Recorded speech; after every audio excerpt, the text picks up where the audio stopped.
Okay, as requested, the log functions.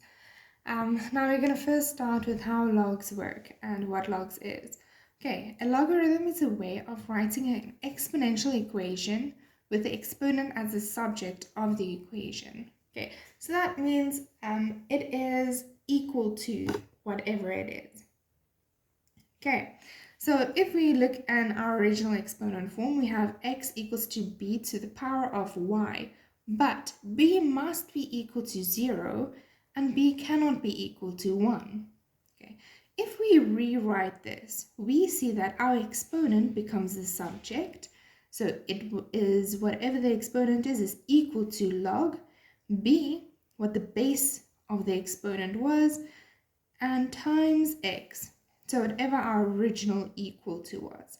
Now, if I go into an example, if I transform log into an exponent, remember what my base is. So what here, b base. So whatever is at the bottom now becomes the big one. Then whatever is equal to, what's the subject, it becomes my exponent. And whatever log is times 2 becomes now my new subject. Okay.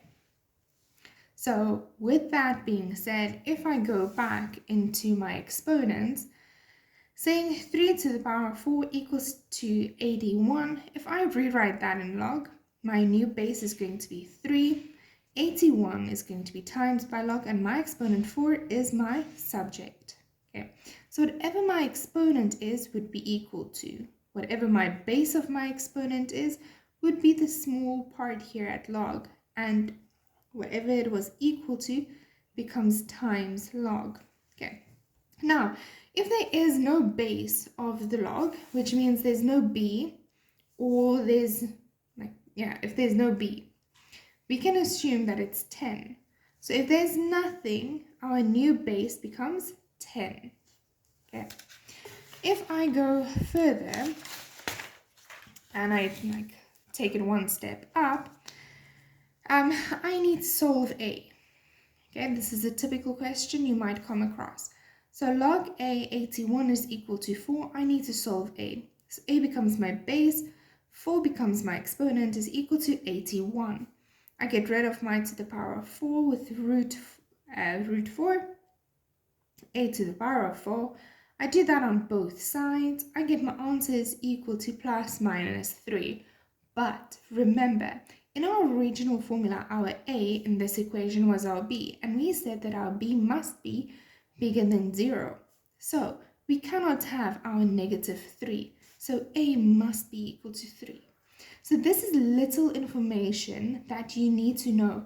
Let's say in a question, in an exam, you will receive an answer for saying that a must be bigger than 0, therefore a cannot be equal to negative 3. It's not applicable. Okay. Now, if I'm taking a further step up with our next example, saying if I get an equation such as 75 times 1,025 to the power of n minus 1 is equal to 300, and I need to solve this n, the only way I'm going to be able to do that is log. But before I get to log, is this 75, it bothers me. Okay, so I divide by 75 on the one side, and what I do on the one side, I do on the other side.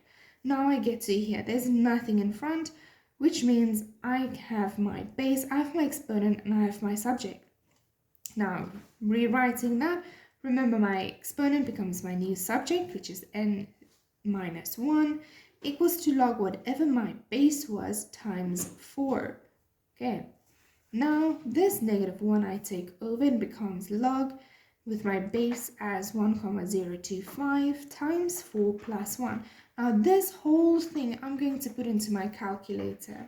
Okay, there's no way of you doing it, so please use your calculator. Then we get n is equal to 57,14. Okay, and that is my laws of log. That's how I solve an exponent, and that's the basics that you need to know.